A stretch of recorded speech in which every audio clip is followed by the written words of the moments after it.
In the 1407 Great Mountain Lane. This is the living member of the X-Men. Don't let anyone tell you different. Okay, this is the one. This is the crown jewel of X-Men last week. Hellfire Gala 2. Now, this is so cool. Just so much happens and so much like I'm this may get a 5-star. Actually, I'm saying it right now. This is getting a 5-star review. I love it. So this is written by Gary Dugan. This is just, oh god, this is the art on here is so good. Gary Dugan is the writer. We got like a bunch of artists. We got Chris Anka, Russell Dieterman, Matteo Lolali, and Sia Villa. Just top to bottom, it's great. So this is the second annual Hellfire Gala, which is, if you remember last year, they did it big, and this year it's just as big, but not on a planetary. Well, probably on a planetary scale.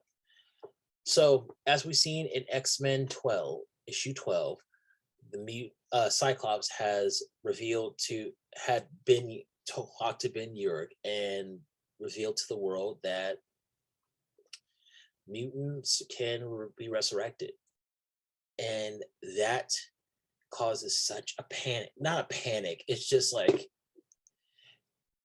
humanity are just haters at this point. They just hate. They can't. Like everybody's like, oh, why are you doing this? Why are you doing? You're just making yourself look so much worse. And it's like, no, humanity is just, they're just so scared. Not scared. It's jealousy now. It's strictly jealousy. They're jealous because mutants can do what they can, but they completely forget that Charles has tried to extend his hand to humanity, say like, hey, let's do this together. And every time they have spit in his face, flat out refused and killed the children. For government reasons, religious reasons, they don't like mutants. So mutant kind is like, okay, we're gonna do our own thing. And then when they hear about it, they're like, that's not fair. What? Like they're acting like 3-year-olds who are jealous that somebody else has a better toy than they are. But whatever. In the beginning, we get this really great conversation between Scott and Jean, and it's like, I like when Scott and Jean talk. I like when they're a team. This is the Scott and Jean I grew up with. Like they were a team. They were great together, but they were even better apart. So, moving, like the reveal of what happened is just spread out across the Marvel universe or Earth, and the Avengers, cops are just jumping in. The Fantastic Four, whatever. We do get this really funny, well, not funny, it's just like, wow. Orcus are talking with lawyers, and they're trying to get people who have murdered mutants off out of jail, because since the reveal that mutant kind can be resurrected, it's not really murder. It's all right. They basically call it destruction of property. And Dr. Stasis is being first class sinister right here. He sucks. He just sucks. Like humanity's just the worst. Also, we get this really interesting subplot with Clea, the new Sorceress Supreme. She finds out what's happened with Krakoa, and she's like, this could be an opportunity to bring back Stephen Strange. Interesting theory. Let's see where it goes. So we get Fei Long, Stasis, and Moira just cacking on the way, say like, "Oh, we got him." Like this. Oh, this may be this may be a delay in our plans, but our plans are still going. Moira is basically the Wicked Witch of the West. Fei Long is a hater who hates the fact that he's not getting all the glory. He's a bitter Tony Stark. And it's just weird. It's weird to me. But then we find out what they've done. They kidnapped Mary Jane. And they're going to use her as like a dress to get into the Hellfire for Morrigan, the Hellfire Gala, so she can conduct her plan. It's rough. Bishop wants to cancel the entire thing because it's a waste of time. This is the Met Gala.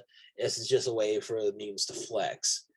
And Emma's like, no, we need to have this because it's my party. Like, screw your party.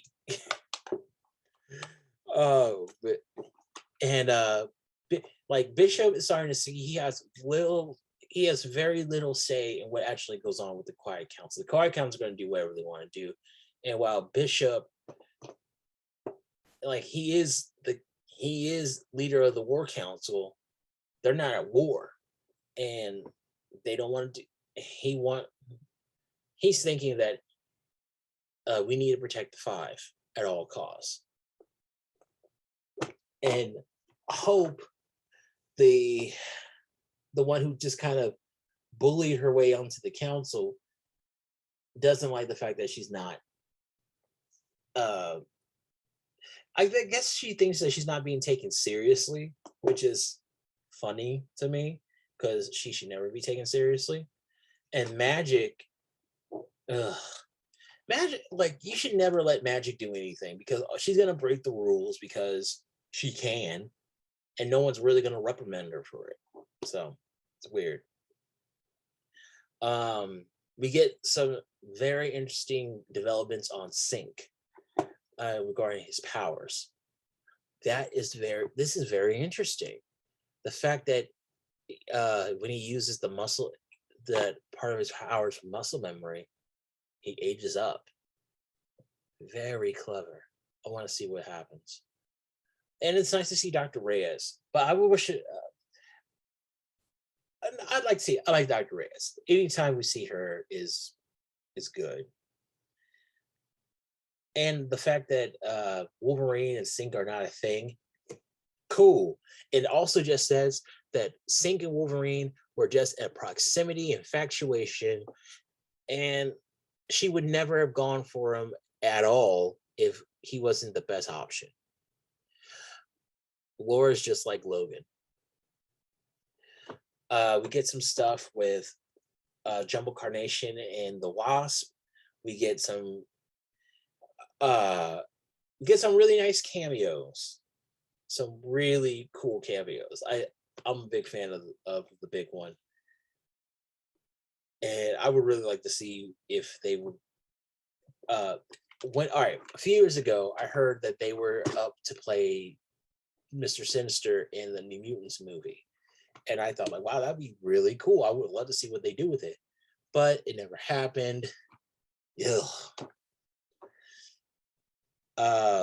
We see some some really good looks. We see Spider-Man, like, wow, he looked good. Dr. Doom looks good. We get the new X-Men team. And that is so dope. Plus, we get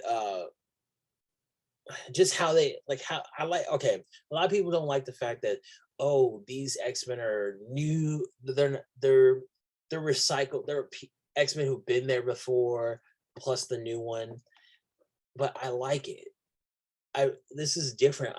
I'm okay with them changing the X-Men team every year, because these bring up totally new plot points, totally new like issues concerning everything. We get some stuff with Fei Long and Tony Stark. Tony Stark, this whole thing about him being a futurist and him saying that the resurrection protocols are gonna be the death of Krakoa, seems like he's hating. It really seems like he's a hater because he didn't figure it out first. Like that whole thing of him being a futurist, he just sees the future the way he sees it.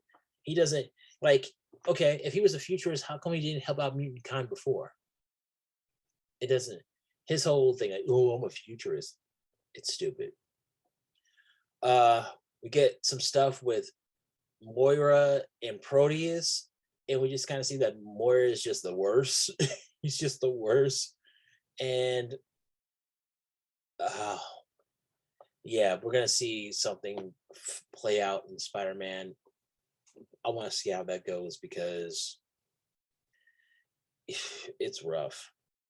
And then we get Cyclops and Emma.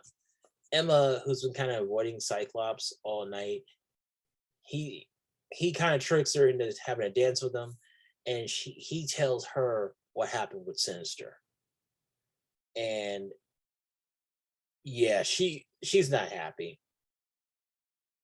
But then Emma tells Scott about Moira and saying like, oh, Charles, they built this whole thing as a manipulation or something. Like, Charles doesn't, Krakoa is not, Krakoa to Magneto and Charles was not anything but like a helpful solution to help out their own kind. We see the worst of the worst. So we see Jordan White and Gwenpool. I don't understand that, but just what can I say about this X-Men team? Oh, but the biggest one I'm really actually, there are two that I really like: Forge and Firestar. Forge is on the team. He was picked, and he kind of like, hey, take Havoc too. And Havoc's like, what? But I want to know more about Project Black Box. Oh, and how Forge is like, okay, like it's not gonna interfere with what I'm doing. If I'll get myself kicked off the team if it Forges up. Not okay. A lot of people say, oh, this is shady. It's not shady. It's just Forge is that guy. Forge is built on a secret project for the council. It seems like for Charles especially, but I want to see where it goes. And Firestar, I hate the Avengers. They are so sneaky. Like this panel right here. Stark tells Firestar, hey, this is a really good opportunity. Let us know of anything that we should step in for. And you wonder why nobody likes you, Tony. The end of it, we get to Moira talking to the Eternals, which I guess is going to really lead into Judgment Day. I hate the Eternals, but all in all, I'm giving this book a 5 out of 5. I think it made my first, maybe my second 5, but this top to bottom, this is what I wanted in an X-Men book. New thing, like conclusions to old stuff, and that leads into later books. I love it. This is 1407 Grey Mountain Lane signing off.